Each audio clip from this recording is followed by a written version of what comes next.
All the way from Bokota village in Limpopo, South Africa, we bring you Missionary Minds, where you can learn about family, church history, biblical worldview issues, and of course, missions, all from the mind of a real-world missionary of almost 20 years. And Buddy Paul, last week we had a discussion on Lobola. It was our introduction, and we did mention that the following day, which was Saturday, we were going to escort a brother and actually get to experience what we were discussing, the Lobola ceremony, something we've both experienced before. And it was interesting seeing the vendor culture, seeing ladies lying on the ground, seeing the men saying everything they had to in the various introductions. It's interesting to witness that in the context of our conversation. As we take it to the next level today, I want to hear from you what the positives of Lobola are as we go on with our discussion. So I'll let you kick it off for us. What are the positives about Lobola? Over to you, Mfundisi. First, the story. It was quite a number of years ago now, having lived in the village at that time for still a number of years in a Tsonga-speaking village. And there was a particular young man in our church who was a church member, and we suddenly realized, unbeknownst to us, that he was living with a woman. And so we did visits, and we determined that, according to his view at least, they were married. So the conundrum at that time was not, should he marry this particular young lady? He, of course, was a professing believer. She was not. The question was not, should he have married her? Or who should he marry? The question was, are they married? And I remember there was considerable debate among the leaders in our church and like-minded churches in our area of determining, did he marry an unbeliever, A? If that's the case, according to 1 Corinthians 7, he doesn't have the right to divorce. If there's an interfaith marriage, you still remain in that marriage. Or was he living in fornication? Were they actually not married? As we kind of dug deeper and unraveled different facets, we saw that there was some kind of mild interaction between mothers, at least, or some family members, and there was some small level of payment given. But there was not a huge ceremony, there was not a huge gathering, the churches were not notified. And so I remember standing back from that situation and saying, this is so difficult because we're trying to determine if they are married. What makes marriage? Lobola itself is that marriage is the simple passing on of money, is the transfer of a gift. Does that make marriage itself? And that's what we're discussing here. And we tried to define Lobola last week, which is the bride price. That is essentially a payment given by the groom-to-be to the parents of the bride-to-be. And we unpacked some examples of scripture of Lobola and the bride price, and we tried to define it last time. And today we're going to just talk about the strengths. And there, of course, is a flip side. There's weaknesses as well, which we'll deal with next time. But I think one of the reasons why Lobola has lasted for so long in Africa is that there are so many commendable pieces to this process of the bride price. And so that's what we want to talk about today. Thanks for setting it up for us there, brother. And as I've spoken to different brothers like yourself who are missionaries here in South Africa, something that's often commended about African culture is that there tends to be strong family ties and family bonds, and people tend to really regard their parents when doing various things. So I want to start with that. Talk to us a bit about the family ties and bonds and if there are any advantages there. Yeah, one of the great benefits of Lobola or the bride price is it is not simply an individual affair. It is the bringing together of families. And we saw that just this past week. We saw families interacting, and we saw native dress, and we saw cultural practices, and there was definitely family members represented. We saw uncles, and we saw aunties, and we saw parents. And one of the benefits of this is that this is not something that is quick. It's not something that is done on a whim. In order to get family members together, that takes time. And so I think that's a tremendous benefit and blessing. I think it was in a book by Copen, Is God a Moral Monster?, where he talked about the importance of bringing families together. When you pay a bride price, when you are giving Lobola, it is one family, in a sense, showing appreciation to the other family. That would be, we are taking, in a sense, your daughter from you, and now the other family is giving back something to them. So it is an interaction with family members. And again, I just want to give little teasers because I think that can be misleading, though. Yes, we ought to have families come together, and that is a benefit, but I'm just going to briefly talk about some of the weaknesses. To make that even stronger would be one family member, let's say the father of the bride-to-be, really needs to get to know not only the groom, but maybe even the groom's family. So there needs to be some interaction rather than putting it all around a particular ceremony. So I think, yes, it's on the right trajectory. Families need to be involved. That's certainly a biblical precedent. But I found in some ways it's somewhat superficial. Is there really depth? And I've seen in the past that if that lobola is not paid, they emphatically say that person will not even be allowed on their property. Pay the lobola first, then the families are meeting. Whereas I feel really families ought to be meeting each other even before the lobola process, because the lobola process is basically saying this is going to happen. But how do you know it once should happen? How do you know that this should go through?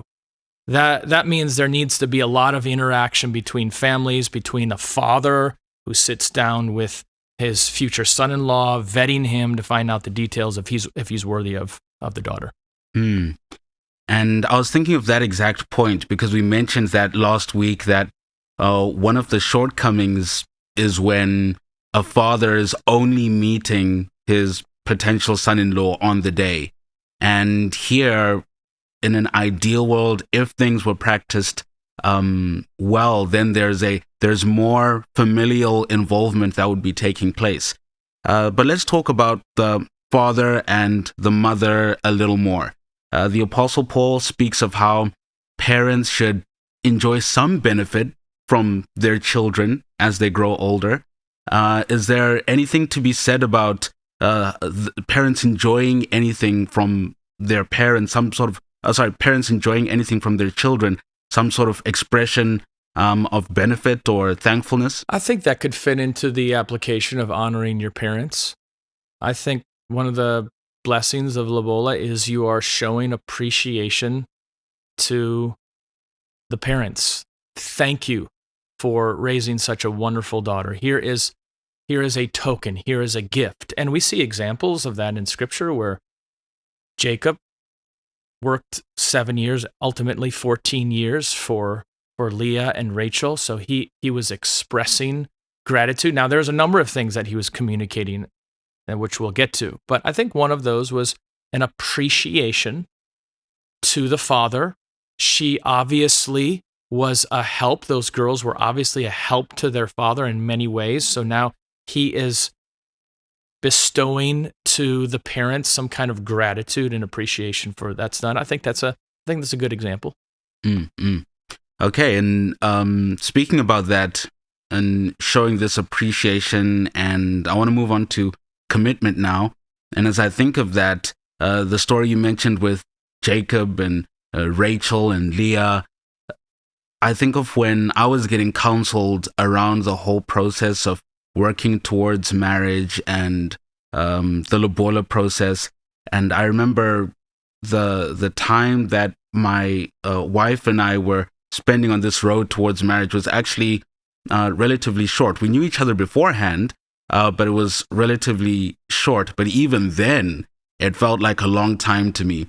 And I remember Pastor Tim Cantrell's wife, that would be Michelle Cantrell, she said to me that, remember, with Jacob, the time seemed but a few moments to him because of how much he loved Rachel.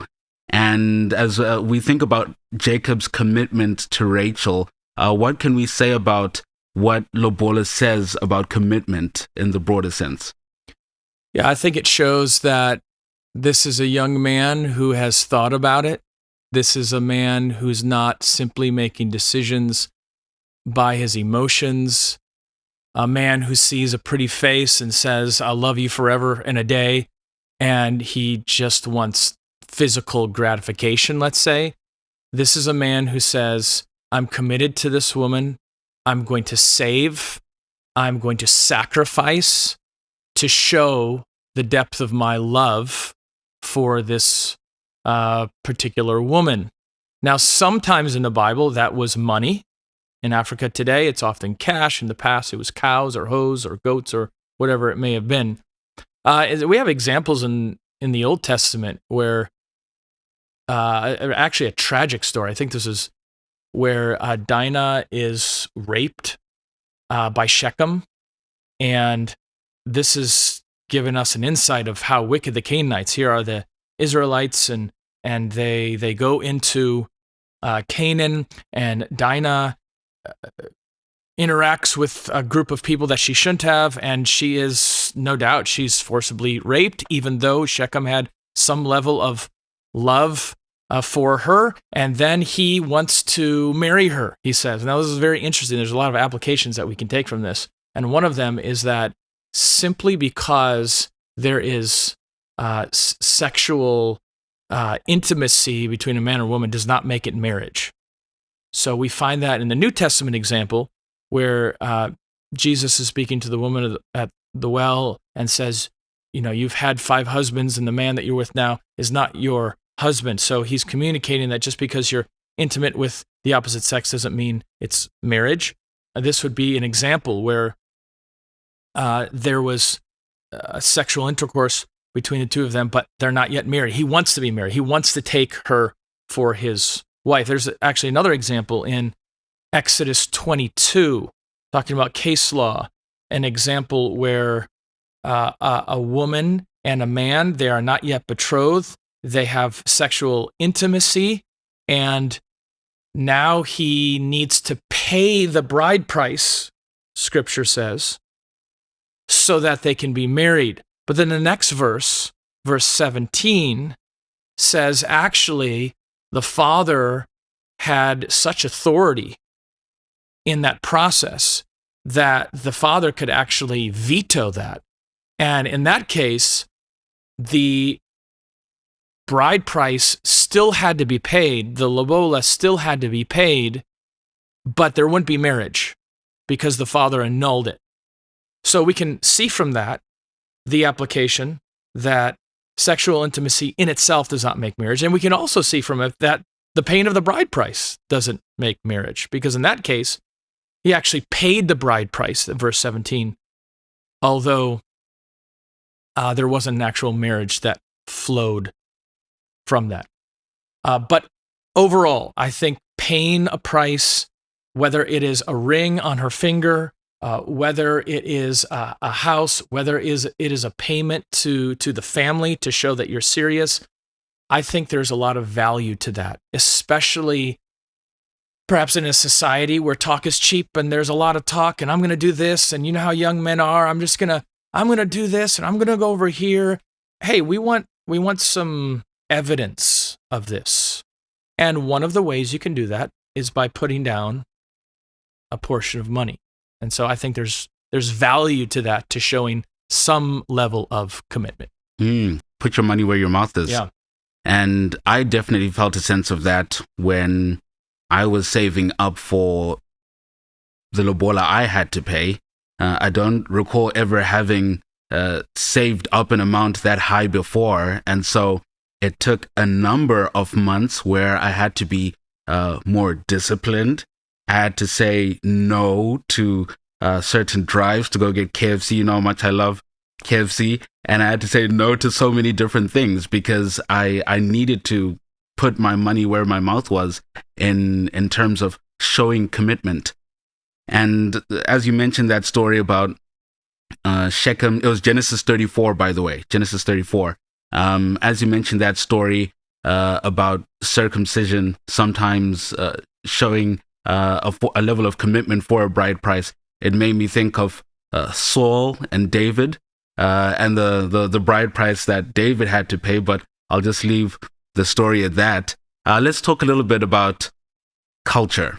Many people... Oh, and let's, by the way, if I can just jump in there, because I didn't finish the story in Genesis 34 about Shechem. Remember, the cost for that bride price was circumcision.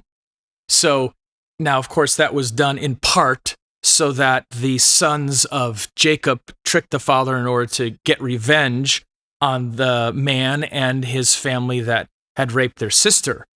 But the next time men complain about the bride price of the Lobola being too high, and I will admit, oftentimes I see it is just far too high. We'll talk about that next episode and the weaknesses. But just remember, there is a story where the bride price was not cash or cows, it was circumcision, and they were willing to go through that pain in order to prove their commitment. Yeah, the whole city, not just one individual. So quite remarkable. Make sure you're reading your Old Testament. But as I was saying about culture, a lot of people are concerned about culture and cultural symbols being lost. Is there any value that Lobola provides in that regard? I think there is a level of value where people say this is so much, Africans will say this is so much a part of who we are. If we relent on Lobola, if we give this up, it's just one more item that we are giving up to lose our African heritage and culture.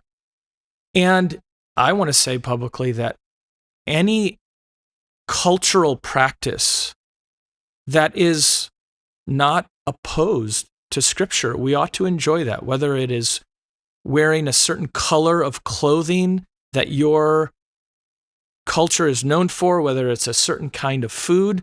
But whatever we do, we ought always to ask ourselves the question, what says the Scriptures? Does this align itself with Scripture? If it is opposed to Scripture, then we must discard those particular parts of our culture. If it is aligned with Scripture, or is not opposed to Scripture, then we may happily follow it. There are many aspects of Lobola that I think are in lockstep with Scripture, and we ought to enjoy it. But if there are parts of Lobola that is in opposition to Scripture, then we must discard those and discard those happily. And this goes in line with something you've said many times before. Some people may think in a very simple plane and think that, oh, there's a Bible and there's a verse reference in the Bible that says this. But something you're often doing in Missionary Minds is taking apart and looking at implications of different things, like what you just did with the woman by the well, the implications of when is marriage, and people should be thinking that carefully about their culture. We might even call it a moral syllogism, which we've talked about before. Some people want to have the exact verse to speak about their exact situation, and if there's not an exact verse, then therefore we are up a creek without a paddle. What are we supposed to do? Well, if we use the moral syllogism, what we can do is take broad principles and then apply them to specific situations. A common one, if you're talking about hijacking airplanes, of course, there's nothing in Scripture that is opposed specifically about hijacking airplanes. We don't find airplanes and we don't find hijacking in Scripture, but we do have the 8th commandment, thou shalt not steal. We take a general command and then apply it to a specific situation. So the syllogism would be something like this. You should not steal. Second proposition, hijacking an airplane is stealing. Therefore, you shouldn't hijack airplanes. You shouldn't look at pornography on your smartphone. There's no smartphones in Scripture, but there are broad principles. Matthew 5:28. If you lust after a woman, you've committed adultery in your heart. So proposition A would be, don't lust after a woman. Proposition B, looking at pornography on your smartphone is lusting. Therefore, our conclusion is that. So we ought to do this hundreds, thousands of times when we apply even things like this to Lobola. We take a general principle from Scripture, and then we apply it, we narrow it to a specific situation, and we can come to accurate conclusions from that. Thanks, brother. As we move on here, I want to speak a bit about how Lobola relates to the value of a woman. I remember once again, leading up to my journey towards marriage, I was speaking to this other Christian lady who's from a different culture. And when I told her that I was preparing to pay Lobola, she was almost irate at the idea. It's like, are you exchanging money for some goods? Like, what does this say about the woman?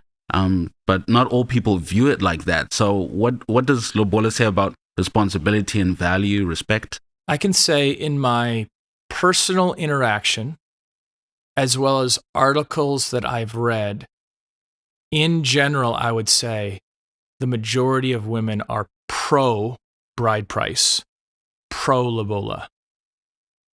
And I would take it from this perspective. They would say they feel valued, they feel important. And I've read that and heard that as well.